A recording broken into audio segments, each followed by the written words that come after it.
Bonsoir, bienvenue dans la bande à Carlyle. Nous sommes le 15 octobre et oui, le 15 octobre, nous célébrons aujourd'hui le 35e anniversaire de décès de Thomas Sankara, l'ancien président du Burkina Faso. Et pour en parler, nous sommes accompagnés du père Mac Bandaogo, chercheur en relations internationales et diplomatie. Bonsoir mon père. Bonsoir. Mais tout de suite, découvrons d'abord le chiffre du jour avec Alexandre. Bonsoir Alexandre. Bonsoir à tous. Le chiffre du jour, c'est 240 millions d'hectares. C'est la deuxième forêt tropicale humide la plus importante du monde. On parle bien de la forêt au Congo, juste après l'Amazonie. C'est le bassin du Congo, c'est un véritable pilier écologique de notre planète. Ça joue un rôle crucial dans la régulation du climat et ça prend la place de deuxième poumon vert à protéger. À elle seule, cette forêt, elle absorbe des quantités colossales de carbone, stockant l'équivalent de 6 années d'émissions mondiales de gaz à effet de serre. Cependant, une réalité plus sombre se dessine. L'Afrique n'est plus le puits de carbone du monde qu'elle était autrefois. En effet, le continent émet désormais plus de dioxyde de carbone qu'il n'en absorbe. Une étude récente de l'université de Witwatersrand en Afrique du Sud révèle que la RDC perd 1 million d'hectares de chaque forêt chaque année. Donc à cela s'ajoutent des facteurs tels que l'expansion agricole, l'exploitation minière et le développement des infrastructures qui contribuent à cette déforestation massive. Donc on considère que l'Afrique libère aujourd'hui environ 4,5 gigatonnes de CO2 par an. Mais attention, le continent n'a pas à choisir entre croissance économique et protection de l'environnement puisque on peut se demander quelles sont les principales causes de cette dégradation. Est-ce que vous avez certaines idées par rapport à ça? On parle, selon un expert, je vous aide un peu, Nicolas Normand, 5 éléments sont à l'origine de cette situation. La croissance démographique, une gouvernance qui est déficiente et la dépendance économique aux ressources naturelles, évidemment le réchauffement climatique. Pourtant, tout n'est pas si sombre. Le marché africain de carbone, il se développe rapidement en 2024, offrant des perspectives pour protéger la biodiversité et lutter contre le changement climatique. Je pense notamment au Gabon, un pays qui, recouvert avec quand même 85% par la forêt, ont déjà pris des mesures radicales. Le gouvernement y a strictement encadré l'exploitation forestière et ouvert 13 parcs nationaux, couvrant ainsi 11% du territoire. Alors, est-ce que l'Afrique parviendra-t-elle à inverser cette tendance ? Merci Alexandre. Et rapidement, une réponse? Pleinement. Antoine? Il y a des autorités qui font le nécessaire, comme au Gabon par exemple, mais je tiens à dire que la République du Congo, l'année dernière, a organisé le sommet des 3 bassins, avec l'Amazonie, le Bornéo-Mékong en Asie, et du coup le bassin du Congo qui s'est tenu à Brazzaville sous le patronage de son Excellence, M. Denis Sassou Nguesso. Et donc, voilà, c'est des choses qui sont faites et il faut quand même le souligner. Tout n'est pas parfait dans un monde où l'écologie tend à se tendre entre les hommes et leurs activités. Mais il y a quand même des actions qui sont réalisées, il faut les mettre en avant. C'est une belle transition pour l'image du jour, je crois, Alexandre. Exactement, on reste toujours dans le domaine de l'écologie. Une envolée pour rester au sol. On parle de qui? On parle des Bleus. On regarde sur cette image. Alors que la crise climatique devient un sujet brûlant, on s'attendrait à ce que chacun, surtout peut-être sous les projecteurs, prenne des mesures concrètes. Pourtant, dimanche dernier, les Bleus ont une fois choisi l'avion pour se rendre à Bruxelles. Bon, je dis les Bleus, mais ce n'est pas eux qui décident. Un trajet d'à peine 1h30 pour affronter la Belgique en Ligue des Nations. Et ce n'est pas la première. En septembre, l'équipe de France avait déjà préféré de prendre un déplacement à Lyon, à seulement 2 heures de TGV. Cela pose une question, est-ce que l'équipe de France est-elle devenue hors sol? Donc la FFF, sous la direction de Philippe Diallo, avait pourtant promis de privilégier les trajets pour moins de 3 heures. Et je cite... Le train pour les trains, pardon, ouais. Exactement. Et les déplacements en train restent un objectif, avait-il déclaré à l'équipe. Mais alors, Carlyle, j'espère que vous n'allez pas suggérer un char à voile ou une trottinette pour les prochaines compétitions. Il faut marcher pour aller. C'est plus révolutionnaire, ça. Et les arguments sont nombreux pour le staff, sécurité, logistique, récupération. Donc ils avancent que certaines gares ne répondent pas aux exigences d'accessibilité ou de confort, comme cela a été le cas pour le déplacement lors du match France-Luxembourg en juin dernier. Mais cela ne fait que renforcer les contradictions. Les footballeurs sont-ils vraiment prêts à s'engager pour l'environnement? Il y a un double discours qui persiste. Les joueurs revendiquent un contrôle sur leur image. Je pense notamment à Kylian Mbappé, si on se rappelle, qui avait boycotté une séance de photos sponsorisée par Coca-Cola. Mais quand il s'agit de l'empreinte carbone et des déplacements, le silence est peut-être de mise. Alors, moi je pense notamment à la dernière Coupe du Monde de rugby, où 80% des déplacements des équipes et du personnel se sont faits en TGV. Alors pourquoi le football peine-t-il à suivre l'exemple? Donc en voyant ces choix, moi j'ai une question pour vous tous. Ces choix de déplacement aérien fréquents, pensez-vous que les footballeurs et les fédérations devraient être tenus à certaines responsabilités environnementales ou est-ce que la performance sportive doit primer? Je pense que tout le monde aujourd'hui est tenu à une responsabilité environnementale, hein. C'est indéniable. Mais après, je tiens à dire que les footballeurs, ils ont des contrats et ils sont sous des licences. Et donc, ils peuvent, à la limite, conseiller ou donner des opinions, mais ce ne sont pas eux les décideurs, hein, on le sait. Donc, c'est plutôt aux entreprises que sont les équipes aujourd'hui de faire le nécessaire. Donc, voilà. Est-ce qu'il y a une double hypocrisie de la part des joueurs? Je ne dirais pas hypocrisie, mais même s'il y a les décideurs qui sont derrière cette volonté, mais il ne faut pas oublier que cela doit être accompagné par une volonté politique. Et justement, si je me situe au Burkina Faso, je suis sûr et certain que ça ne passera pas. Avec Thomas Sankara. Cédric? Je rejoins un peu les mêmes idées. Hein. C'est vrai qu'aujourd'hui, il faut vraiment une volonté, en tout cas, par rapport à l'environnement et tout, etc. Après, c'est vraiment plus au niveau des politiques, des institutions, aussi de faire le nécessaire afin de permettre à ce que les joueurs puissent se déplacer, en tout cas. Et rapidement, moi j'ai une petite question un peu taquine. Oui. Vous savez que les Bleus, c'est quand même, c'est des joueurs, des stars. Oui. Prendre le train, ça peut peut-être créer un petit engouement à la gare du Nord, pour aller en Belgique. Donc il y a une question logistique qui se présente. Oui, ça c'est vrai. 1h30, c'est faisable, ça s'est fait. C'est vrai, on ne peut pas enlever cette idée. C'est vrai qu'en termes de logistique et de sécurité, ça demande. Mais bon, ils peuvent quand même faire un effort pour certains déplacements. Merci Alex pour ton image et ton chiffre du jour. On parle aujourd'hui de Thomas Sankara, le révolutionnaire. Mon père, dans quelles conditions Thomas Sankara est arrivé au pouvoir? On sait que ce n'est pas un coup d'État, mais comment le Faso, ou vous dit la Haute-Volta, était à ce moment-là? Alors, il faut dire que Thomas Sankara est arrivé au pouvoir dans un contexte politique instable au Burkina Faso. Depuis les années d'indépendance, de 1960 à pratiquement 1966, il n'y a eu que des coups d'État successivement. Voilà. Et donc, Thomas Sankara a observé tous ces phénomènes-là. Et donc, il fait qu'à un certain moment donné, il s'est senti responsable d'une situation politique et il a voulu prendre sa part de responsabilité. Donc, il est arrivé par un coup d'État, certes, mais un coup d'État qui a été suivi par la population et qui l'a porté au pouvoir. Et arrivé au pouvoir, il a engagé de nombreuses réformes. On le présentait comme le premier président écologiste d'Afrique. Oui.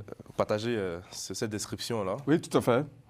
Alors, il faut dire que Thomas Sankara était un paquet de projets. Il s'est défini d'ailleurs lui-même comme ça, hein, quand on lui a tendu les micros pour décliner un peu son identité. Il dit « Je suis un paquet de projets, de convictions, de foi en l'avenir qui certes demande beaucoup d'audace. » Autrement dit, il avait un certain nombre de projets et entre autres, l'écologie représentait une part importante dans son projet d'action politique. C'était l'agroécologie, si je ne me trompe pas. Et sa sœur, qui a une fondation, disait chez nos confrères de TV5 Monde que c'était un acte de décolonisation. Ça avait un peu choqué la présentatrice, mais bon, je me dis, mais en quoi l'agroécologie peut être un acte de décolonisation? C'était un peu la pensée de Thomas Sankara ou... Mais il faut reconnaître que quand il est arrivé au pouvoir en 1983, le Burkina Faso vivait déjà des conséquences des changements climatiques. Il fait très chaud au Burkina. Voilà, il fait non seulement très chaud, il y a une bonne partie qui est désertique. Et Thomas Sankara, très vite, va prendre conscience de cela. Et il va remettre l'être humain face à sa responsabilité. Voilà. Il faut qu'on arrête cela. Et chacun doit être capable d'apporter sa part de contribution pour arrêter cela. Et il va accompagner cela par des actions concrètes, les plantations d'arbres. Oui, lutte contre les feux de brousse, contre la divagation du bétail, la coupe anarchique des bois de chauffe. Moi, j'ai une question pour Antoine. Est-ce que, parce qu'on parle aussi de l'héritage de Thomas Sankara, est-ce qu'il y a d'autres dirigeants africains aujourd'hui qui se sont inspirés de ce président en matière écologique? Je dirais qu'il y en a plein. Et ils se revendiquent tous, on va dire, sankaristes sur énormément de points. Mais j'ai parlé, par exemple, du président Denis Sassou Nguesso, qui, depuis qu'il est arrivé au pouvoir, il y a un petit moment, je crois, j'étais pas encore né. Il a bien précisé ça. Il veut des problèmes. Je dis simplement qu'il avait déjà commencé à planter des arbres. Et aujourd'hui, d'ailleurs, il n'y a pas très longtemps, au début de l'été 2024, je sais qu'à Brazzaville, ils ont planté des arbres et c'est des actions comme ça qui sont entreprises par énormément de gouvernements, dont le président. Et c'est des choses qu'il faut louer.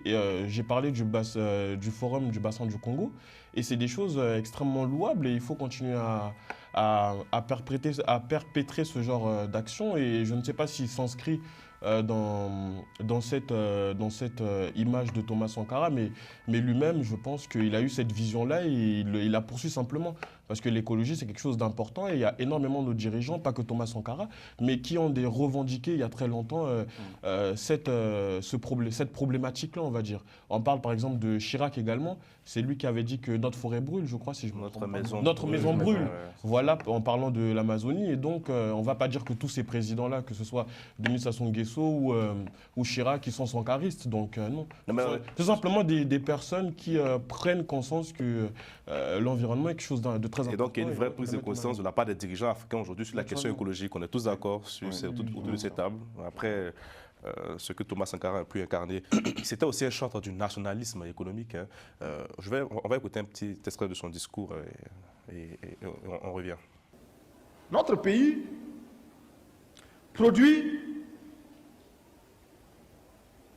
suffisamment de quoi nous nourrir. Nous pouvons dépasser même notre production. Malheureusement, par manque d'organisation, nous sommes encore obligés de tendre la main pour demander des aides alimentaires. Ces aides alimentaires qui nous bloquent, qui nous inspirent, qui installent dans nos esprits cette habitude, ces réflexes de mendiants, d'assister. Nous devons mettre de côté ces aides par notre grande production. Il faut réussir à produire plus. Produire plus. Produire plus parce que il est normal que celui qui vous donne à manger vous dicte également ses volontés. Produire plus, consommons burkinabé, c'était le slogan du président Thomas Sankara. C'est vraiment un patriote en matière économique. Il a révolutionné un peu, je pense, son pays à travers cette idéologie-là. Ben c'est sûr que l'objectif de la révolution sankariste, c'était d'abord amener la population à prendre conscience que de nous-mêmes, on peut tout faire. Voilà. Inutile de vouloir compter sur les autres.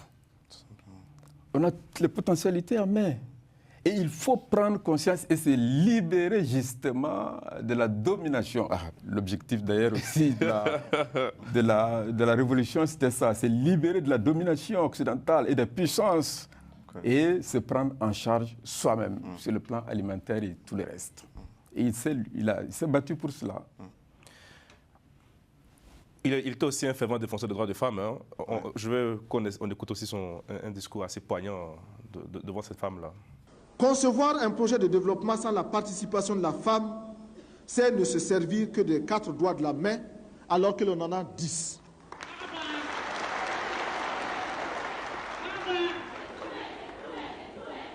C'est donc un échec.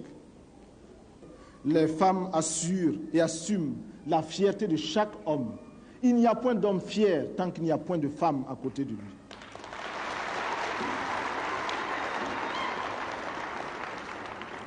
Mépriser la femme, c'est donc mépriser l'humanité. C'est donc mépriser tout ce qui existe, tout ce qui fait que l'homme est différent de la bête que l'homme est différent des autres objets. C'est ramener la terre à cette masse sans vie, sans âme, sans animation. Mon père, est-ce qu'on peut dire que Thomas Sankara est un féministe? Oui, j'avoue que j'écoute ces discours aujourd'hui encore avec beaucoup de passion. Et j'ai envie de dire qu'il était vraiment en avance par rapport à son temps. On parle souvent du courant féministe comme c'est quelque chose qui serait importé de l'Occident, voilà, en Afrique. Mais en réalité, en écoutant Thomas Sankara, on s'aperçoit qu'il était déjà dans cette dynamique-là. Et le Burkina Faso reste un des pays au monde aujourd'hui où la date du 8 février, la fête des femmes, est fériée. 8 mars, pardon, est fériée. Et jusqu'à aujourd'hui encore, il y a une invitation justement à libérer la femme et à accorder à la femme la place qu'elle doit prendre dans la société. Donc il est celui qui a donné cette impulsion-là pour que la femme soit libérée et qu'elle puisse retrouver sa dignité. À l'époque, il faut reconnaître qu'en 1983, la femme était justement sous la domination, voilà, à cause des coutumes et des traditions. Thomas Sankara a voulu s'attaquer à cela et à libérer la femme. Et ce combat continue encore aujourd'hui, quoi. Cédric, une réaction rapide sur ce discours de Thomas Sankara? C'est juste incroyable de voir que, comme on le disait, qu'il a vraiment une avance sur son temps. C'est-à-dire qu'aujourd'hui, il y a 40 ans déjà, il parlait que ce soit de l'écologie, il parlait du féminisme, de l'émancipation de la femme, il a combattu la polygamie par exemple, il parlait déjà du panafricanisme, il parlait de l'égalité, de l'unité en tout cas en Afrique. Donc on voit que c'est quelqu'un qui avait vraiment une vision très poussée tout de suite sur les combats qu'on mène jusqu'aujourd'hui en Afrique et partout dans le monde. Donc vraiment, c'est incroyable. Justement, parlant de panafricanisme, mon père, vous êtes aussi chercheur en relations internationales. Concrètement, quand on supporte Thomas Sankara, quelle est la vision? Comment on conçoit le panafricanisme? Parce que tout le monde se revendique panafricaniste aujourd'hui. Vous qui étudiez les relations internationales, dites-nous tout. Oui, de fait, effectivement, quand on s'aperçoit, même ceux qui se réclament du courant sankariste aujourd'hui, chacun essaie à sa manière de parler du panafricanisme. En réalité, la vision que Thomas Sankara a prônée, c'était inviter les Africains à prendre conscience de la condition d'être africain et accepter de vivre libre, accepter de vivre africain. Et ne pas justement vouloir se comparer tout de suite aux pays développés. Voilà, ils ont les réalités et qu'il faut respecter, mais il faut accepter être africain et vivre africain. Et il disait d'ailleurs que c'est la seule façon de vivre libre, digne. Quelle était ses relations avec la Libye? Parce qu'on le disait un peu, on définissait la Haute-Volta à l'époque comme l'État proxy de Muammar Kadhafi.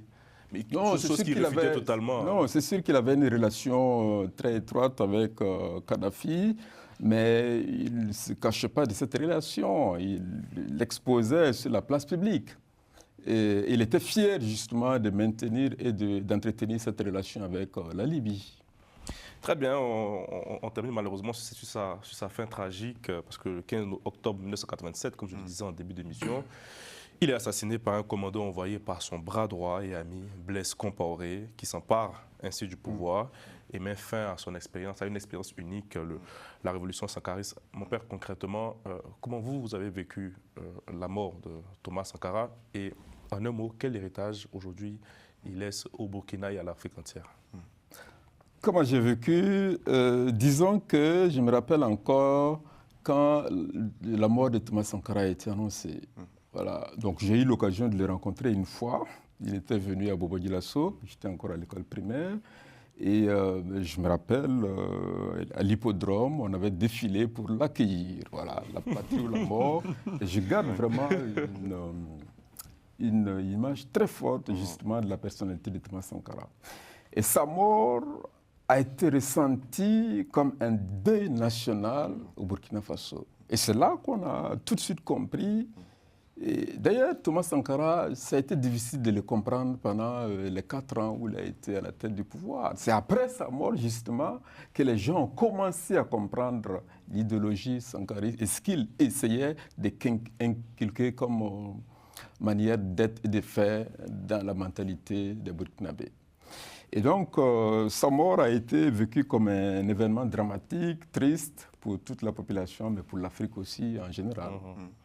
Antoine, en un mot, comment vous définissez Thomas Sankara? Je le définis comme un homme ayant une vision et surtout de l'action, car il a mis en place certaines choses, bien que tout ne soit pas parfait. Et son héritage, c'est ce qui est le plus important aujourd'hui pour les Africains, je pense, qu'il faut perpétrer, qu'il faut continuer à mettre en valeur et surtout aller vers l'idéal qu'il avait prôné pour son pays et également pour l'Afrique. Alexandre, vous êtes sankariste ou pas? Évidemment. Non, mais plus sérieusement, je pense que c'est une figure qui a marqué les générations, un continent et même en soi, dans son idéologie, le monde par rapport face à l'impérialisme ou son engagement vers la souveraineté africaine. C'est quand même, voilà, comme on l'a vu dans le discours, c'était un avant-gardiste. Précurseur, c'est passionnant. Cédric. Alors moi je retiens en conclusion sur cet homme, en tout cas Thomas Sankara, que c'est pour moi en tout cas l'une des figures les plus inspirantes, sinon même la figure la plus inspirante que l'Afrique ait connue jusqu'aujourd'hui, dont en tout cas l'idéologie continue d'influencer tous les mouvements progressistes en Afrique et même au-delà. Et je retiens que l'héritage qu'il nous laisse aujourd'hui, c'est une Afrique qui se veut prospère, unie, et une Afrique qui aussi prend conscience qu'elle peut se développer par elle-même. Merci beaucoup. Bonsoir Hervé. Bonsoir Carlyle, bonsoir à tous. Alors on est toujours dans la continuité des éliminatoires de la Coupe d'Afrique des Nations. Oui Carlyle, c'est la 4e journée qui a débuté hier et qui va continuer aujourd'hui. On va commencer par le groupe D qui est composé de l'Algérie, de la Guinée équatoriale, du Libéria et du Togo. La Guinée équatoriale s'est imposée à Monrovia au Libéria 2-1. Les buts guinéens ont été marqués par Luis Azoué et Darian Anza. L'Algérie a battu le Togo à Lomé. Le seul but de la partie a été marqué par l'attaquant de Dortmund, Rami Bensebaini, sur penalty. Avec 4 victoires en autant de journées, l'Algérie est déjà qualifiée pour la prochaine CAN. C'est la deuxième nation après le Burkina Faso. Exactement, Carlyle.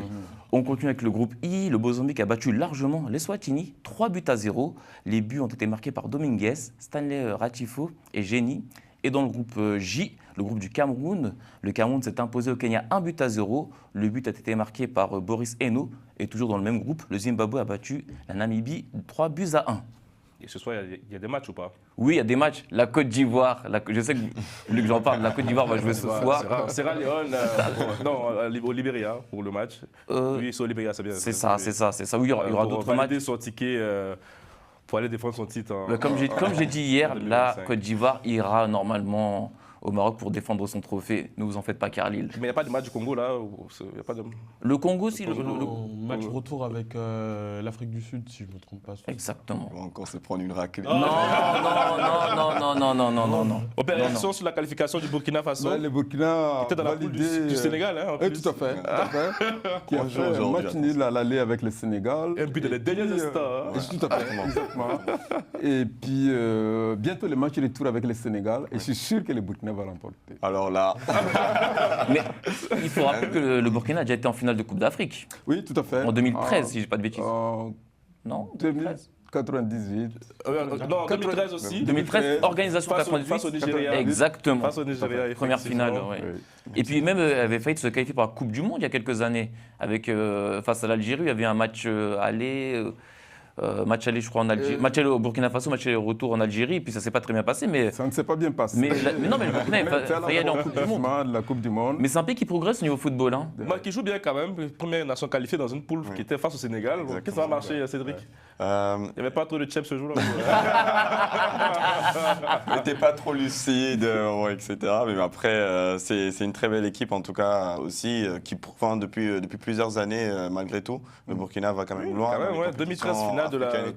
Et même dernièrement, je ne sais plus c'était lors de quelle CAN, ils étaient jusqu'en demi-finale, ils ont joué aussi la 3e place, etc. Donc vraiment, c'est une très belle équipe aussi qui continue de progresser au fur et à mesure.